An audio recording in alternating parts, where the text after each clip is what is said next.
अच्छा, ये सबसे पहला, लेकिन एक और सवाल ये बताइए अभय जी, आज इतनी खामोशी, इतनी चुप्पी ट्विटर से लेकर तमाम जगहों पर दिखी कांग्रेस की मनीष सिसोदिया की रिहाई पर, इसकी कोई खास वजह है क्या?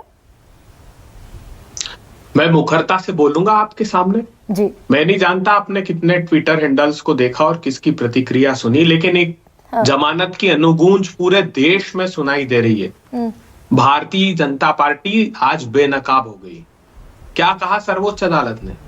सर्वोच्च अदालत ने कहा कि एक तरफ आप कहते हो कि हम ट्रायल स्टार्ट करने वाले हैं और दूसरी तरफ 1 घंटे बाद एप्लीकेशन देते हो कि हमको एक सप्लीमेंट्री चार्जशीट फाइल करनी है। तो ये टाइम बाय करते हैं ताकि अंदर जो प्रतिशोध की आग इनके अंदर जल रही प्रतिपक्षियों के लिए, उसको ये लोग ठंडा कर सकें, अपनी आग को बुझा सकें जेल में रखकर। अभी कुछ दिन पहले प्रेम प्रकाश जी कहते थे, जो हेमंत सोरेन का साथी प्रेम प्रकाश, उसकी बेल एप्लीकेशन पर सुप्रीम कोर्ट ने क्या कहा? Can't keep filing supplementary chargesheet to deny default bail.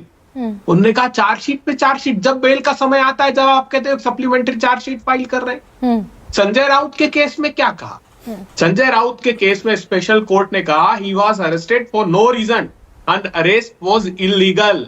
उन्होंने कहा यह अवैधानिक की गिरफ्तारी और बगैर किसी कारण के 100 दिन तक जेल में रखा। मनीष सिसोदिया को 17 महीने जेल में रखा। मैं आपका जवाब शाजिया बीच में नहीं, ये you are very much requested ma'am, respectfully you are requested. हाँ, आज गरिमा जी ने बहुत प्रासंगिक बात की, देश के लोगों को सुनना चाहिए कि सर्वोच्च अदालत क्या कह रही है। सर्वोच्च अदालत कह रही है ईडी को कि साहब 5000 मुकदमे 10 साल में और कन्विक्शन 40। मतलब ये तर्क देते हाउस में जवाब दिया इन लोगों ने बेशर्मी से, भारतीय जनता पार्टी ने, कि साहब जिन केसेस का ट्रायल शुरू हुआ, मतलब ट्रायल तक नहीं 10 साल में, आप कल्पना तो कीजिए कि केस का ट्रायल नहीं, और हूबहू यही हुआ गरिमा जी। जो हमारे खिलाफ मुकदमा लगाया था इन्होंने, राहुल जी और सोनिया जी के खिलाफ, नेशनल हेराल्ड का, फरवरी 2016 ट्रायल कोर्ट के जज विशाल शेखर का स्टेटमेंट सुनिए। उन्होंने क्या, फरवरी 2016 से प्रोसिक्यूशन एविडेंस पर लगाए, तारीख पर तारीख लेते हुए आप आते नहीं, और फिर हाई कोर्ट से स्टे ले लिया इन्होंने। आज तक वो मुकदमे में स्टे लेकर रखा है, क्योंकि ये बस टेलीविजन की डिबेट में हम लोगों को बदनाम कर सके। और आखिरी बात में कहना चाहता हूं, अभी मैं एनसीपी के प्रवक्ता को भी सुन रहा था, भारतीय जनता पार्टी के प्रवक्ता को भी सुन रहा था। साहब इनसे एक बार पूछिए कि भावना गवली, यशवंत यादव, यामिनी यादव, प्रताप सरनाईक, हसन मुंशरिफ, अजीत पवार, हेमंतो विश्वा शर्मा 2015 से वहां गए थे प्रेस कॉन्फ्रेंस लेने। लुई बर्जर केस का आरोपी और सीबीआई में की जांच चल रही है, 15, 16, 17, 24 हो गए। अजीत पवार साहब का केस तो बड़ा इंटरेस्टिंग है साहब। ये कहते हैं ना कैसी कृपा बरसती, देखिए आप इन संस्थाओं की।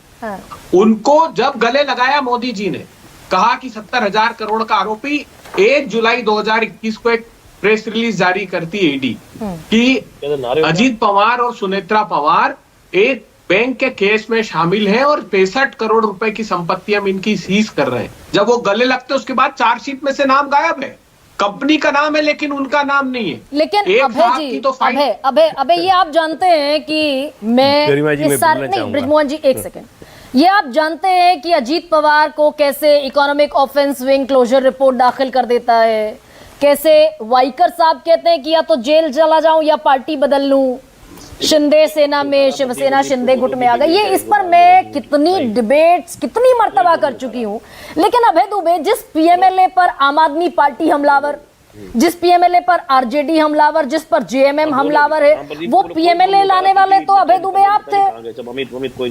2002 में इंट्रोड्यूस अटल बिहारी वाजपेयी ने किया, 5 में आपने लागू कर दिया, 12 में आपने 28 कानून उसमें शामिल कर दिए। मात्र 6 कानून हुआ करते थे पीएमएलए के तहत जिन पर एक्शन हो सकता था। जो चुभा है आज की तारीख में आपको, वो दांत तो आप ही ने तैयार किया अभय दुबे। कानून लाना अपराध नहीं है। अपराध क्या है कि कानून को किस इरादे से आप अमल में लाना चाहते हैं। अच्छा, आप चाहते हैं आपके सत्ता के हथियार के रूप में, आप चाहते हैं विरोधी दल की सरकार को गिराने के लिए उसके इस्तेमाल के रूप में, आप चाहते हैं कि अपने निकटस्थ लोगों को बचाने के लिए। अब मैं पूछता हूं एक सवाल, चलिए, रेड्डी बंधु 35,000 करोड़ रुपए के घोटाले का आरोपी कर्नाटका का, जिस दिन भारतीय जनता पार्टी में शामिल हुए उसके 1 महीने पहले सीबीआई ने एक लिस्ट सौंपी कोर्ट को कि इसकी 75 अमूल्य संपत्ति है जिसको हमको जब्त करनी है। मैं पूछता हूं कि उस केस का स्टेटस बता दीजिए। चलिए, जब प्रधानमंत्री जी से गले मिले उसके बाद क्या हुआ? थोड़ी तो शर्म शेष रहनी चाहिए भारतीय जनता पार्टी को। क्या बात करते हैं आप? मैं सच कह रहा हूं, जितने केसेस इन्होंने लगाए, हेमंत सोरेन का तो आप ही ने कहा है, जितने मुकदमे इन लोगों ने लगाए, कोई एविडेंस इनके पास नहीं है, सिर्फ टाइम बाय करते हैं कि जनता में बदनाम कर सके और चुनाव जीत सके। लेकिन और प्रतिपक्षियों अबे मैं जो सवाल अभी डॉक्टर तनुज से पूछने वाली हूं, मैं चाहूंगी कि आप उसको सुनिए जरा। डॉक्टर